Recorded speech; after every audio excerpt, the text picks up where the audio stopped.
Il-Partit Laburista sa issa ma ċaħax l-allegazzjonijiet serji ta' dbabis fid-dettalji tal-votanti li huma reġistrati f'pajjiżna. Għalkemm id-deputat Laburista Chris Bonnet li huwa parti mill-kabinet ta' Roberta Bela ħass illi kellu jikkummenta dwar dan l-iskandlu.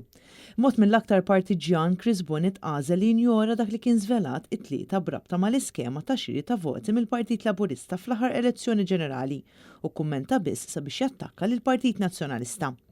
F'post fuq Facebook, is-Segretarju Parlamentari kiteb li skontu dak li kien allegat fil-qorti huwa biss skuża ġdida biex jintefa' dubju fuq l-elezzjoni ta' sena ilu.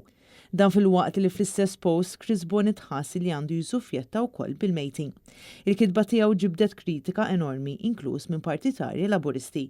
B'kumment partikolari jgħid li tal-Labor kibritilhom rashom u qed jaraw lil kulħadd dubbin, tant illi jaħsbu li ma jista' lihom ħadd. Dan fil-waqt li kien hemm minstqar li dawk fil-gvern qed jistmaw lin-nies ta' żibel u li ta' dan iridu jħallsu. Persuna partikolari saħqet li ma kienx tistenna kumment bla sens bħal dan minn deputat Laburista li jwaqqa' taċċajt whistleblower f'każ li għadu għaddej il-qorti.